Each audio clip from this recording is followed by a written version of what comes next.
हम लोगों ने रिफ्लेक्शन वाले टॉपिक में मिरर फार्मूला को देखा था और आज की वीडियो में हम लोग मिरर फार्मूला के प्रूफ को देखेंगे। So hello everyone, my self अंश और आप देख रहे हैं क्लास 10th के फिजिक्स का फर्स्ट चैप्टर जो कि है रिफ्लेक्शन। और इसी चैप्टर में जो मिरर फार्मूला था उसके प्रूफ को हम लोग देखेंगे यहाँ पे किसी एक डायग्राम के हेल्प से। तो चलिए शुरू करते हैं। आप लोगों को कुछ बात पता होगा कि ऑब्जेक्ट डिस्टेंस को कुछ बात मैं यहाँ पे रिकॉल कर देना चाहता हूँ कि हम लोग u से किस चीज को डिनोट करते हैं, ऑब्जेक्ट डिस्टेंस को, ऑब्जेक्ट डिस्टेंस, ठीक है।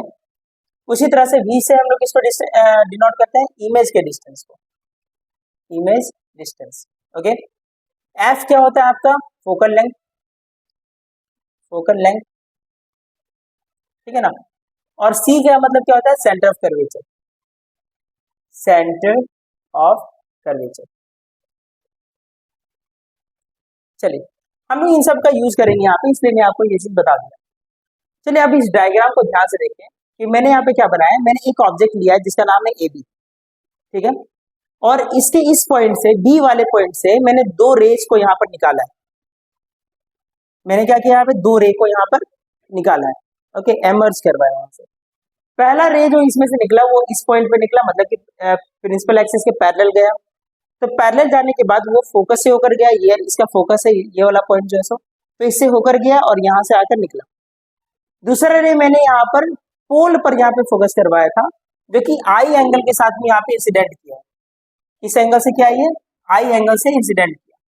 तो यहाँ पर जितना एंगल ऑफ इंसिडेंस होगा उतना ही एंगल ऑफ रिफ्लेक्शन से वो क्या करेगा, रिफ्लेक्ट करेगा, है ना। और ये जो रे है वो इस पॉइंट पे आके मीट किया, इसका मतलब कि इस पॉइंट पे क्या बनेगा, इसका इमेज बना है। इमेज का नाम मैं यहाँ पर ले लिया हूँ A1 B1। पोल को मैंने P से डिनोट किया है, ठीक है, और सेंटर ऑफ कर्वेचर को C से और फोकस को F से डिनोट किया। चलिए जिस पॉइंट पे ये इस मिरर के ऊपर में टकराया था उसको मैंने N से मेजर किया है, मतलब कि N से डिनोट किया है। देखो सबसे पहली बात कि मैं यहाँ पर जो मिरर ले रहा हूँ उसका कर्वेचर जो है ये बहुत ही कम है, ये बहुत ही नेग्लिजिबल है, कर्वेचर जो है बहुत ही कम है। तो मैं इसके कुछ पोर्शन को स्ट्रेट लाइन में मार सकता हूँ, ठीक है। अगर आपको इतना सारा बात समझ में आ गया है तो अब हम लोग इसके प्रूफ को देखते हैं। चलिए सबसे पहले हम लोग यहाँ पे कुछ ट्रायंगल्स का यूज करेंगे और मैथमेटिक्स का यूज करके इसके फॉर्मूला को प्रोड्यूस करेंगे। देखते हैं यहाँ पे मैं यहाँ पे ले रहा हूँ सबसे फर्स्ट में कि इन ट्रायंगल मैं सबसे पहले दो ट्रायंगल ले रहा हूँ। पहला ट्रायंगल क्या रहेगा, ABP, ये वाला ट्रायंगल, ये जो ट्रायंगल आपको दिख रहा है ये वाला। दूसरा ट्रायंगल में कौन सा लूंगा, A' B' और P, ये बड़ा वाला ट्रायंगल A' B' और P, ठीक है ना। मैं इन दोनों ट्रायंगल को ले रहा हूँ सबसे पहले।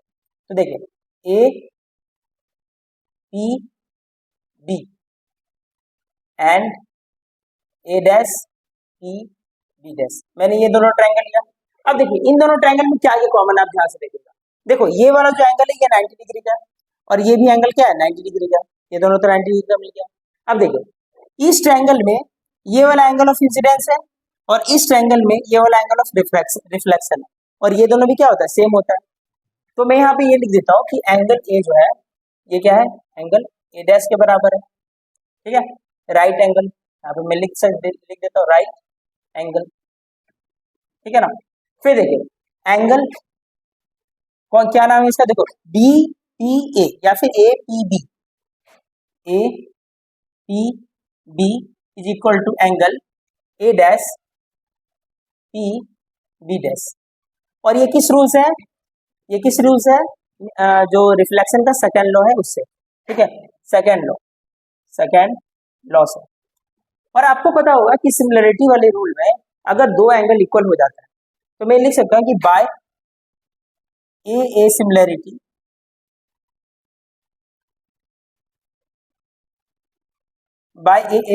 मैं ये बोल सकता हूँ यहाँ पे कि ट्रायंगल APB जो है ये क्या है, सिमिलर है किसके, ट्रायंगल A' PB'।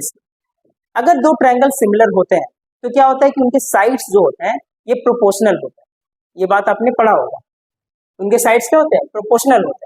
तो मैं यहाँ पे बोल सकता हूँ कि AB इज इक्वल टू, मतलब ये जो साइड होगा वो किसके प्रोपोर्शनल होगा, इतना बाय इतना अगर मैं करता हूँ A' बाय B' बाय, मतलब AB by A' by A' B' is equal to क्या हो जाएगा, इज इक्वल टू मैं लिख सकता हूँ कि A P by A dash P, A P by A dash P.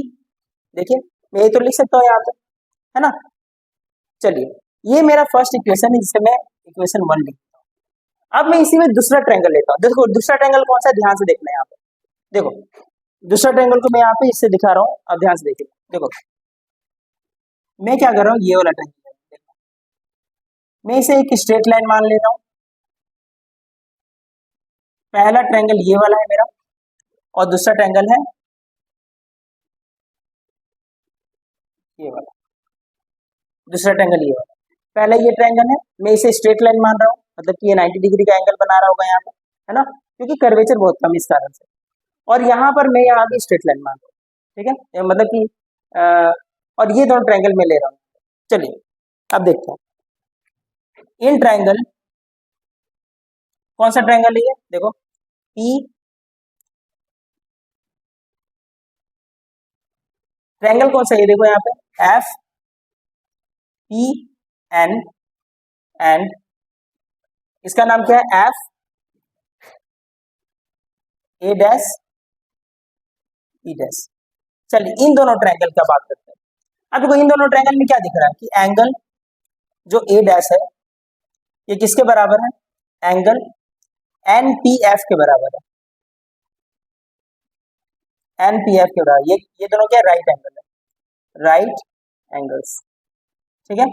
अब तुम देखो यहाँ पे कि ये जो एंगल होगा और ये जो एंगल होगा, ये दोनों भी क्या होगा, opposite angles, vertically opposite angles होंगे, तो ये भी इक्वल होगा, है ना। मतलब मैं यहाँ पे लिख सकता हूँ कि angle A dash F B dash is equal to angle N F P. ये दोनों इक्वल होंगे, कैसे होंगे, वर्टिकली अपोजिट एंगल्स के फॉर्म में, है ना, वर्टिकली अपोजिट एंगल्स के लिए। तो अगर ये दोनों इक्वल है तो मैं यहाँ पे लिख सकता हूँ बाय ए सिमिलरिटी, सिमिलरिटी मैं क्या लिख सकता हूँ, ए सिमिलरिटी को कि जो मेरा जो साइड्स होगा ये क्या होगा, प्रोपोर्शनल होगा। तो मैं यहाँ पे ये बोल सकता हूँ कि एफ पी जो होगा, F P is by F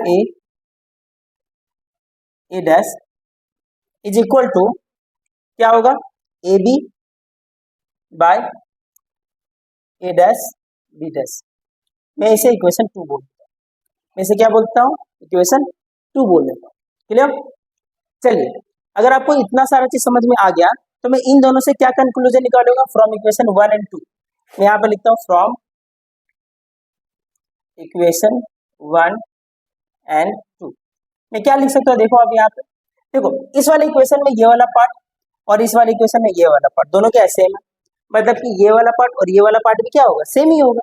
तो मैं यहाँ पे लिख सकता हूँ कि A P by A dash P is equal to क्या हो जाएगा, F P by F A dash, F P by F A dash, ठीक है ना, ये हो जाएगा। अब मैं इसी से यहाँ पर प्रूफ करूंगा मिरर के फॉर्मूला। अब इस डायग्राम के अकॉर्डिंग मैं सबका पहले नाम लिख देता हूँ यहाँ पे। देखो ए बी का मतलब क्या हो गया, ए बी का मतलब एच हो गया, एच मतलब ऑब्जेक्ट का हाइट। ए डैश बी डैश का मतलब क्या हो गया, ए डैश बी डैश का मतलब एच डैश हो गया, मतलब कि इमेज का हाइट, ठीक है। फिर देखो फिर आप देखिए यहाँ पे कि एफ पी यहाँ पे क्या हुआ, एफ पी का मतलब क्या हुआ यहाँ पे, एफ मतलब फोकल लेंथ, ठीक है ना। उसके बाद आप देखिए यहाँ पे कि अगर मैं ये बोलूँ एपी, एपी का मतलब क्या हुआ यहाँ पे, ऑब्जेक्ट है तो ऑब्जेक्ट डिस्टेंस यू। उसी तरह से ए डैश पी का मतलब क्या होगा, ए डैश पी का मतलब भी होगा जो कि इमेज का डिस्टेंस है, जो कि इमेज का डिस्टेंस है। अब आप देखिए यहाँ पे अगर मैं एफ और ए डैश का वैल्यू निकालूं, एफ ए डैश, तो देखिए अगर मैं यहाँ से यहाँ तक का वैल्यू निकालना चाहता हूँ तो मैं क्या करूंगा, इसका इसमें से इसको मैं माइनस कर दूंगा, इसमें से मैं क्या करूंगा, इस वाले पार्ट को हटा दूंगा, तो ये वाला पार्ट क्या होगा, ये बच जाएगा हम लोग के पास में। देखो तो मैं यहाँ पे लिखता हूँ कि F A dash is equal to क्या होगा, मैं लिखूंगा F P A dash minus P F, P dash minus P F, और इसका वैल्यू क्या आ जाएगा, पी ए डैश को मैंने क्या लिखा, देखो वी लिखा, माइनस पी एफ को मैंने क्या लिखा, देखो एफ लिखा। चलिए तो इसको मैं किससे डिनोट करूंगा, वी माइनस एफ से। ये सारा नाम हो गया, आपने यहाँ पर बस पुट कर देना, ठीक है ना। चलिए, तो मैं यहाँ पे यहाँ से क्या लिखूंगा, देखो यहाँ से मेरे पास था AP by A dash P, FP by F A dash, है ना। तो मैं यहाँ पे ये लिख सकता हूँ, AP का वैल्यू क्या है, देखो U है, तो मैं लिखूंगा U by, now U by V, देखो A डैश P का वैल्यू क्या है, V है, इज इक्वल टू FP का वैल्यू क्या है, F है, FP का वैल्यू क्या है, F है, F बाई, नीचे देखो FA का, FA का वैल्यू क्या निकल के है, V माइनस F, तो मैं यहाँ लिख देता हूँ V माइनस F। चलिए, अब मैं इसे क्रॉस मल्टीप्लाई कर देता हूँ, तो इसको ये इधर जाएगा तो U into V minus F हो जाएगा, इज इक्वल टू यहाँ पे क्या होगा, F इंटू V होगा, ठीक है। इसे सॉल्व करता हूँ मैं, तो यहाँ पे जाएगा U into V minus U into F is equal to F to V। चलिए, U भी, ये वाला जो पार्ट है ये इधर जाएगा तो क्या हो जाएगा, प्लस हो जाएगा, तो FV प्लस UF, ये हो गया। अब देखो ये तीनों टर्म में मैं क्या करूंगा, UVF इन तीनों से डिवाइड कर, ठीक है, dividing by UVF on both sides.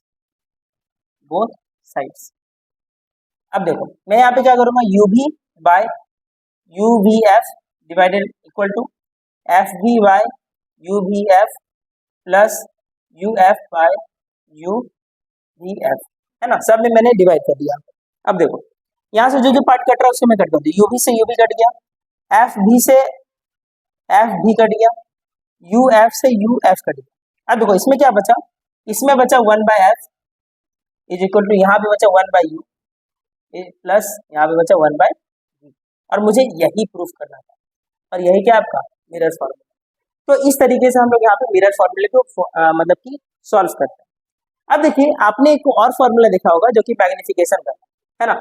हम लोग को सेकेंड वाले फॉर्म से क्या मिला था कि AB by A dash B dash जो है वो किसके बराबर है, देखो AB by A dash B dash जो है वो किसके बराबर है, देखो इसके और इसके, मतलब कि AP by A dash P के बराबर है।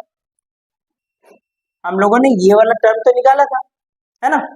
तो अब देखिए यहाँ पे इक्वेशन फर्स्ट में यही चीज लिखा हुआ था, तो मैं इसका बस वैल्यू पुट करूंगा यहाँ पे। अब देखो AB का वैल्यू क्या है, AB देखो ऊपर के साइड में, मतलब इसका वैल्यू मैं पॉजिटिव लूंगा यहाँ पे, ठीक है ना, इसे मैं H से डिवाइड, ये नीचे के साइड में अपोजिट है, उल्टा इन्वर्टेड है, तो मैं इसे माइनस H डैश लिखूंगा इक्वल टू AP, देखो AP क्या है आपका U, नीचे यहाँ पे क्या आ गया V।